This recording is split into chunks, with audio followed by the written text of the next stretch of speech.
Human nature நமக்கு தெரியும். நான் இத்தனை 40 வருஷம் பப்ளிக் ஃபீல்டில் இருந்து இன்னும் ஐடியலிஸ்டிக்காக இருக்கேன்னா அது ஒரு சில விஷயங்கள் ஒரு அளவுக்கு தான் நான் ஐடியலிஸ்டிக்காக இருக்கேன். ஹியூமன் நேச்சரோட ரியாலிட்டி நல்லா பார்த்து புரிஞ்சுக்கிட்டவனா. ஸோ ஷாக்கை விட வேதனையாக இருந்தது. ஸோ அந்த நேரத்தில் விலகி போகிறது தான் எனக்கு ஒரு செல்ஃப் ரெஸ்பெக்டை மெயின்டைன் பண்ணிவிட்டு அட் த சேம் டைம் நான் எந்த கட்சியில் எந்த கொள்கையோடு நான் 25 வருஷமாக நான் செயல்பட்டேனோ அதையும் நான் மதித்து வெளியில் வரணும் அப்படிங்கிற ஒரு முடிவோடு I just came out. Madam, நீங்கள் இந்த ப்ராப்பர்ட்டி டிஸ்பியூட் அந்த விஷயங்கள் எல்லாம் தெரியும்.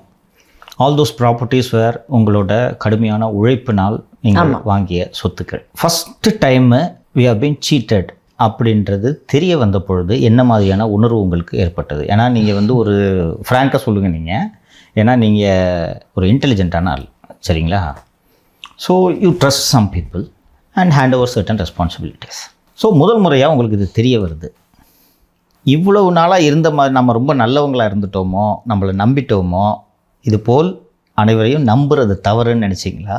என்ன மாதிரியான உணர்வு உங்களுக்கு ஏற்பட்டுச்சு? ஏன்னா ஃபஸ்ட்டு டைம் ஓகே இது நடந்துருச்சு அப்படின்னு உங்களுக்கு தெரிய வரும்போது என்ன மாதிரி உணர்வு ஏற்பட்டுச்சு? இந்த கேள்வி யாரும் இது வரைக்கும் எனக்கு கேட்கல, பட் கேட்டிருக்கணும். இப்போ அதில் ஸ்டார்டட் ஒன் திங். நிறைய பேர் பர்சனலாக பேசும்போது என்னங்க நீங்கள் இவ்வளோ